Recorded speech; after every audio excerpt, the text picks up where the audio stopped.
जब कोई इंसान ऊपर वाले के बताए रास्ते पर सच्चे दिल से चलता है तो उसका ईमान उसकी सबसे बड़ी ताकत बन जाता है। लेकिन यही वो पल होता है जब इब्लिस शैतान उसके ईमान को चकनाचूर करने जमीन पर उतरता है। इंडोनेशिया की एक छोटी सी बस्ती का एक नेक दिल इमाम अहमद, जो जिन्न या शैतान से पीड़ित लोगों का इस्लामिक तरीके से इलाज किया करता था। लेकिन एक रात सब कुछ बदल गया जब वही शैतानी ताकत जिसे वो दूसरों के अंदर से निकालते थे उनके अपने घर की दीवारों में समा गई और जो उनके पूरे परिवार को निगलने लगा। इब्लिस शैतान का सिर्फ एक मकसद था, उनके पूरे परिवार का ईमान तोड़ देना। ये कहानी सिर्फ डर की नहीं बल्कि एक सच्ची घटना से प्रेरित उस जंग की कहानी है जहां ऊपर वाले का नाम के विरुद्ध शैतान की साजिश आमने सामने टकराती है। तो चलिए शुरू करते हैं एक ऐसी मूवी का एक्सप्लेनेशन जहां ईमान की रोशनी अंधेरे के सबसे गहरे साए से टकराने वाली है। The cursed of Satan temptation. कहानी की शुरुआत अहमद नाम के इस शख्स से होती है जो जेल में बंद है। तभी एक पुलिस कांस्टेबल आकर उसे बताता है कि उससे कोई मिलने आया है और यहाँ से यह कहानी 7 महीने पहले लौटती है जहाँ हमें अहमद के छोटे और सुखी परिवार को दिखाया जाता है, जहाँ वो अपनी पत्नी श्री और 2 बेटियां नायला और यास्मीन के साथ रहता है। उनके सुबह के नाश्ते से हम व्यूअर्स समझ पाते हैं कि इनके घर की आर्थिक स्थिति बहुत ज्यादा अच्छी नहीं है और पैसों की तंगी की वजह से वे अच्छे खाने से भी महरूम हैं। फिर भी वो ऊपर वाले के शुक्रगुजार और खुश हैं। उन्हें उम्मीद है कि आज नहीं तो कल सब कुछ ठीक हो जाएगा। इसी बीच उसी गांव के एक घर में रानी नाम की इस लड़की को बंधा दिखाया जाता है, जहां उसकी माँ उसके लिए खाना लेकर आती है। रानी रोकर अपनी माँ से विनती करती है कि उसे खोल दे क्योंकि उसे बहुत दर्द हो रहा है। पर यहाँ उसकी माँ कहती है कि तुम्हारे पिता मदद लेने गए हैं, वो अभी आते ही होंगे। पर रानी यहाँ किसी तरह अपनी माँ को उसके बंधन खोलने के लिए मना लेती है। अपने बच्चे के मुंह में फंसकर जैसे ही उसकी माँ उसे खोलने लगती है तभी वो देखती है कि रानी के मुंह से खून निकल रहा है और उसका बॉडी लैंग्वेज अजीब हो गया है। उसकी आंखें अब सफेद हो चुकी थी, यानी उसमें शैतान आ गया था। यानी इसी वजह से रानी को यहाँ बांध कर रखा गया था। उसकी माँ जल्दी से वहाँ से भागने की कोशिश करती है पर दरवाजा बंद हो जाता है और रानी के भीतर का शैतान अपने बंधन तोड़कर उसकी माँ पर टूट पड़ता है। पर तभी उसके पिता मिस्टर अनहर इमाम अहमद को रुकिया के लिए लेकर आ जाते हैं। समय रहते वो दोनों दरवाजा तोड़कर अंदर घुस जाते हैं। अहमद को देखते ही शैतान उस पर हमला कर देता है पर अहमद पवित्र आयतों से रुकिया शुरू करता है पर वो लड़की शांत नहीं हो रही होती। लड़की अहमद पर अपने नाखून से उसके पेट पर चोट भी करती है, लेकिन आखिरकार रुकिया की बदौलत अहमद उसका मुकाबला करता है और रानी के अंदर से शैतान निकलने पर मजबूर हो जाता है। यहाँ अनहर अपनी बेटी को शैतान के चंगुल से बचाने की खुशी में अहमद को पैसे देना चाहता है, पर अहमद इस पैसे को यह कहते हुए लेने से मना कर देता है कि वह सिर्फ माध्यम है, असली शक्ति तो ऊपर वाले की है, इसलिए इसका कोई मुआवजा नहीं लिया जा सकता। अहमद को ऐसा कहते हुए देखकर हम समझ सकते थे कि चाहे वो कितने भी बुरे दौर से गुजर रहा था पर ऊपर वाले पर उसका भरोसा और ईमान दोनों अडिग था। पर उधर अहमद की पत्नी का बुर्का हाउस ठीक से नहीं चल रहा था, जिस वजह से वो भी बहुत परेशान थी। अनहर के घर से अहमद के घर लौटने पर श्री उससे पूछती है क्या आज भी उसने अपने काम के बदले पैसे नहीं लिए। यहाँ अहमद उससे कहता है कि यह सही नहीं है क्योंकि रुकिया ऊपर वाले का तोहफा है, इसलिए इसे बेचा नहीं जा सकता, यह ईमान जिम्मेदारी है। पर श्री यहाँ उसे बताती है कि उसके दुकान की बिक्री भी बंद है, बेटियों की स्कूल फीस और खर्चे बढ़ गए हैं, उनके इम्तिहान नजदीक हैं जिसकी फीस बाकी है। पर अहमद तसल्ली देते हुए कहता है कि ऊपर वाले पर भरोसा रखो, सब ठीक होगा। इधर स्कूल में हमें नायला को दिखाया जाता है जिसे फरहान नाम का यह लड़का पसंद करता है और नायला को अपने बाइक से घर छोड़ देने की जिद करता है, पर नायला को यह सब पसंद नहीं है इसलिए वो उसे मना कर देती है। वैसे उन दोनों की यह बातें उसकी ही क्लासमेट शीना और उसके दोस्त सुन रहे होते हैं क्योंकि शीना भी फरहान को पसंद करती थी और इसी वजह से वो नायला से नफरत करती थी। नायला के क्लास में जाते हुए शीना के साथ हुए टक्कर में शीना का महंगा मोबाइल गिरकर टूट जाता है। नायला यहाँ उससे इस बात के लिए माफी मांगती है पर शीना यहाँ नायला से अपनी पर्सनल दुश्मनी निकालने के लिए उससे वैसा ही नया मोबाइल दिलाने को कहती है, वरना नायला को पुलिस के हवाले कर देने की धमकी देती है। नायला घबरा जाती है कि पहले ही उनके घर की आर्थिक हालत इतनी खराब है, उस पर वो इतना महंगा मोबाइल कैसे खरीद पाएगी। घर लौटकर नायला अपने माता पिता को सारी बात बताती है जिससे यह दोनों भी परेशान हो जाते हैं क्योंकि उन्हें भी अच्छे से पता था कि वो लोग इतना महंगा मोबाइल नहीं खरीद सकते। तभी यास्मीन भी आकर उन्हें बताती है कि परीक्षा फीस की अंतिम तारीख आ गई है, कुछ दिनों में फीस नहीं दी तो वो परीक्षा नहीं दे पाएगी। यहाँ श्री पूछती है क्या उन्हें किसी से कर्ज लेना चाहिए, पर अहमद सूद की वजह से मना करते हुए कहता है अमाउंट इतना बड़ा है कि हम वक्त पर लौटा नहीं पाएंगे। यहाँ अहमद उन सभी को तसल्ली देते हुए कहता है कि ऊपर वाले पर भरोसा रखो, सब ठीक होगा। तभी कोई उनका दरवाजा खटखटाता है। एक्चुअली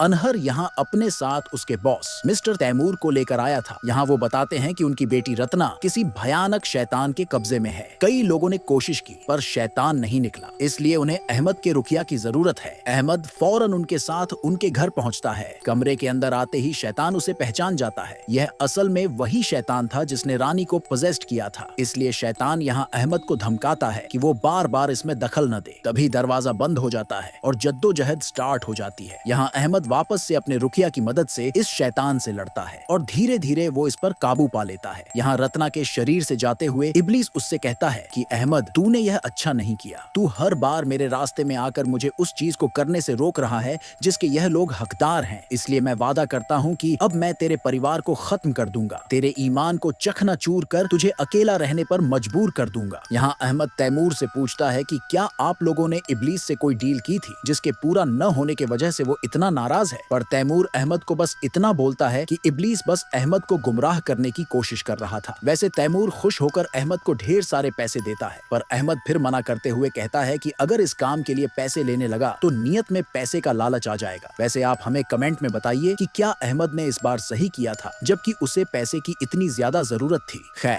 घर लौटने पर श्री वापस से उस पर नाराज होती है कि मोबाइल, परीक्षा फीस सब कैसे होगा। शीना की माँ आज उनके दुकान पर आई थी और उन्हें बस 7 दिन की मोहलत दी है, पर अहमद को किसी भी हाल में इस काम के बदले पैसे लेने में कोई दिलचस्पी नहीं थी, क्योंकि उसकी नजर में ऊपर वाला ही सब इंतजाम करेगा। पर यहाँ श्री को ऐसा लग रहा था कि क्या पता शायद तैमूर को ऊपर वाले ने ही मदद के लिए भेजा था, पर अहमद इसे समझ नहीं पाया और उसने इस मदद को ठुकरा दिया था। कहानी अब 2 दिन आगे बढ़ती है, जहाँ एक रात अहमद अपनी बेटियों के साथ मस्जिद चले जाता है और श्री यहाँ फिक्र में घर पर रह जाती है। तभी दरवाजे पर रत्ना आती है और श्री को अपना परिचय तैमूर की बेटी के रूप में देती है, जिसे अहमद ने रुकिया के जरिए शैतान से बचाया था। वह यहाँ धन्यवाद कहकर अहमद द्वारा लौटाए गए बहुत से पैसे श्री के हाथ में थमा देती है। श्री जो पैसे के लिए इतना परेशान थी, वो इस बार मना नहीं कर पाती और अनचाहे मन से इतने पैसे देखकर उन्हें रख लेती है। श्री के ऐसा करते ही रत्ना अहमद और श्री का शुक्रिया अदा करके वहाँ से चली जाती है। अगली सुबह उनके घर में लंबे समय बाद अच्छे अच्छे खाने पकते हैं। बेटियां भी खुश हो जाती हैं क्योंकि नायला अब शीना के लिए फोन खरीद सकती थी। यास्मीन के स्कूल के बकाया फीस अब चुकता हो सकते थे। पर अहमद अचानक इतने पैसे के बारे में सुनकर हैरान होकर श्री से पूछता है यह पैसा कहाँ से आया है। पर श्री यहाँ उससे झूठ बोलती है कि मस्जिद के हाजी रहमान ने उनके इस्लामिक ग्रुप के लिए कपड़ों का बड़ा ऑर्डर दिया है और उसका एडवांस भी दिया है। चूँकि यहाँ अहमद को थोड़ा शक तो होता है, पर उसे श्री पर पूरा भरोसा था कि वो कुछ गलत नहीं करेगी, इसीलिए वो इस वक्त ज्यादा पड़ताल नहीं करता और सब मिलकर तसल्ली से खाना खाने लगते हैं। पर इन बेचारों को यह नहीं पता था कि यही खाना आगे चलकर इनके गलती की बुनियाद बनने वाला था। तभी अचानक मिस्टर अनहर आकर अहमद को जल्द से जल्द तैमूर के घर चलने को कहते हैं। तैमूर के घर के बाहर एम्बुलेंस खड़ी थी और अंदर का मंजर ऐसा था जिसके लिए अहमद जैसा स्ट्रॉन्ग दिल का इंसान भी तैयार नहीं था। तैमूर, उसकी बेटी और पत्नी सबको शैतान ने मार कर लटका दिया था। ये देखकर पहली बार अहमद को डर का एहसास होता है और वो अब शायद समझ चुका था कि शैतान अब उसके पीछे आएगा। इधर स्कूल में नायला शीना को उसका नया फोन दे देती है, जिस पर शीना तंज कसती है कि तुम लोग जब इतने गरीब हो तो यह फोन कैसे खरीद लिया? क्या तुमने कोई छुपा धंधा शुरू कर दिया है? यह बात नायला को बहुत बुरी लगती है, पर वो बिना कुछ बोले वहाँ से चली जाती है। उधर यास्मीन के घर लौटने पर उसकी माँ उसे लेटने मना करती है, क्योंकि अगर वो सो गई तो शाम का नमाज मिस कर देगी। चूँकि उसकी माँ बाहर जा रही होती है, इसलिए वो यास्मीन को याद से अपनी प्रार्थना करने बोलती है। उधर कॉलेज से आते वक्त नायला को फरहान की बाइक पर बैठकर आते दिखाया जाता है, जहां फरहान नायला के करीब आने की कोशिश कर रहा था। उधर अपनी बेड में आराम कर रही यास्मीन के कान में रत्ना के रूप में शैतान आकर उसके कान में बोलता है कि अभी प्रेयर के लिए बहुत समय है, इसलिए वो अभी सो जाए। ऐसा सुनते ही यास्मीन सो जाती है, पर थोड़ी देर बाद एक खौफनाक आवाज से यास्मीन की नींद खुलती है। वह फर्श पर चादर से ढकी एक लाश जैसा कुछ देखती है। हिम्मत करके वो जैसे ही उस चादर को हटाती है, वहाँ कुछ भी नहीं होता। तभी पीछे से शैतान आकर उसको पकड़कर उसे बाहर की ओर घसीटने लगता है और उसका गला दबाने की कोशिश करता है। पर तभी श्री वहाँ आ जाती है तो देखती है कि यास्मीन खुद अपना गला पकड़े चिल्ला रही होती है। श्री जल्दी से यास्मीन को संभालती है। शाम को अहमद के लौटते ही श्री उसे सारी बात बताती है कि यास्मीन ने आज डरावनी चीज देखी है। यहाँ अहमद भी उसे बताता है कि तैमूर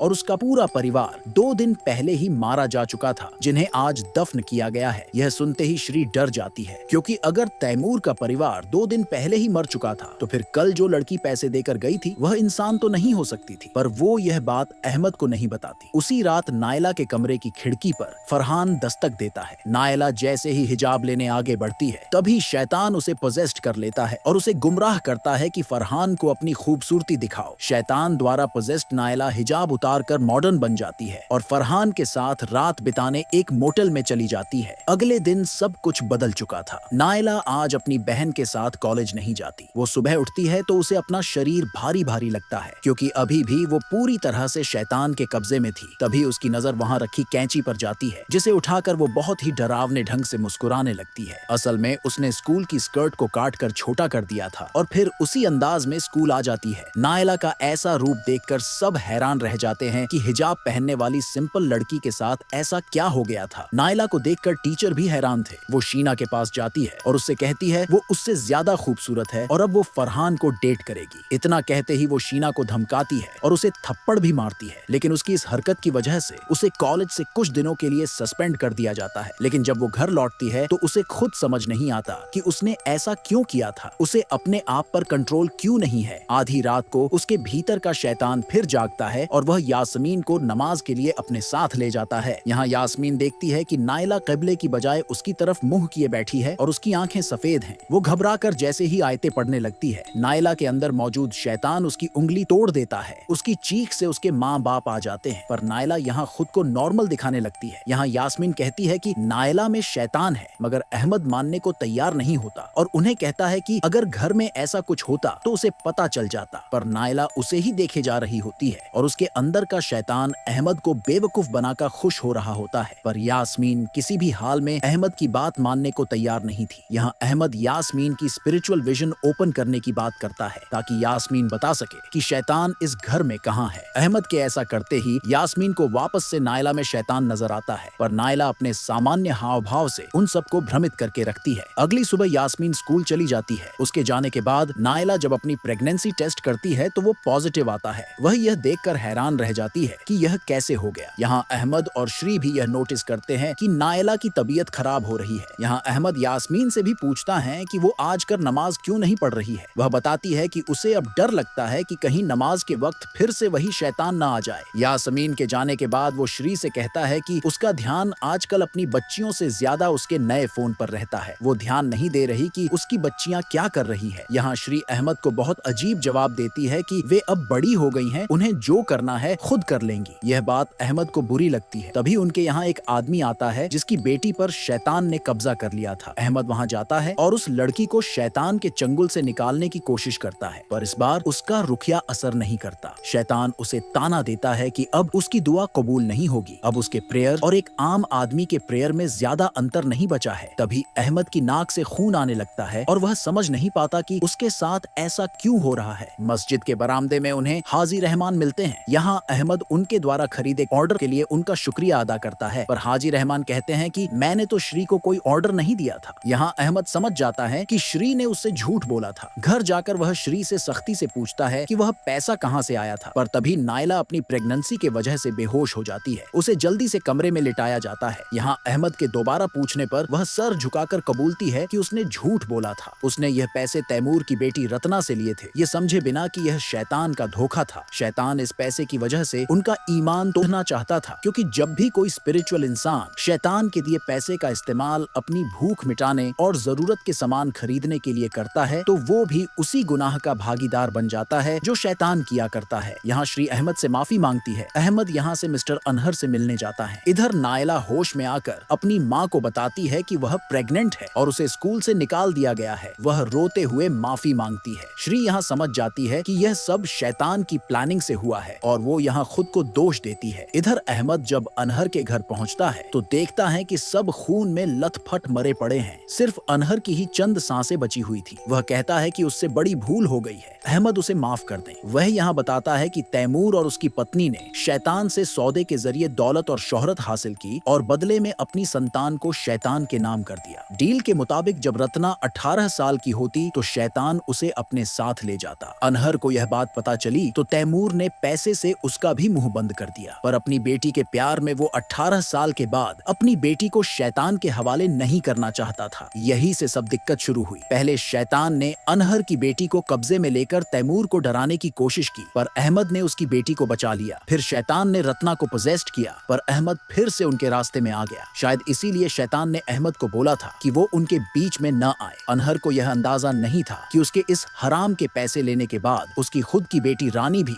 शैतान के वश में आ जाएगी और मारी जाएगी। यह कहकर वह मर जाता है। तभी रानी के शरीर में वही शैतान लौट कर आता है और अहमद से कहता है, अब तेरे परिवार की बारी है, तूने मेरे काम में दखल क्यों दिया, अब तुम सबको मरना होगा। इतना कहकर रानी भी दम तोड़ देती है। उधर घर में श्री अपने की पर पछता रही होती है। तभी शैतान आकर उसे पोजेस्ड कर लेता है। बेटियां अपनी माँ की चीख सुनकर आती हैं तो देखती हैं कि उसकी माँ अब शैतान के कब्जे में थी। दोनों बहनें अपनी जान बचाने के लिए भागती हैं पर सभी दरवाजे बंद हो जाते हैं। यहाँ नायला थोड़ी हिम्मत दिखाते हुए शैतान पर वार करती है पर इससे शैतान का गुस्सा और ज्यादा भड़क जाता है। श्री यहाँ टेबल पर रखी कैंची लेकर नायला पर कूद पड़ती है और यास्मीन के सामने ही नायला को स्टैब करके मार डालती है। इसके बाद वो यास्मीन की तरफ आती है और उसे भी घायल कर देती है। यहाँ शैतान यास्मीन को बोलता है कि तुम चिंता मत करो, मैं तुम्हें नहीं मारूंगा, मुझे तो अभी तुम्हारा लंबे समय तक इस्तेमाल करना है। यह सुनते ही यास्मीन उसे धक्का दे देती है। तभी वहाँ अहमद भी आ जाता है। यहाँ वो नायला और यास्मीन की ऐसी हालत देखकर टूट जाता है। तभी अहमद को श्री के अंदर शैतान दिखता है जिससे अहमद गुस्से में पागल होकर श्री पर हमला कर देता है। यास्मीन यहाँ अपने पिता को बताने की कोशिश करती है कि वो हमारी माँ है पर अहमद यास्मीन की एक नहीं सुनता। यानी शैतान ने अहमद पर जीत हासिल कर ली थी। कहानी अब वापस से शुरुआत वाले सीन पर आता है जहाँ हमें पता चलता है कि अहमद पिछले 7 महीने से जेल में है। यास्मीन अभी भी जिंदा है और आज अहमद से मुलाकात करने आई है।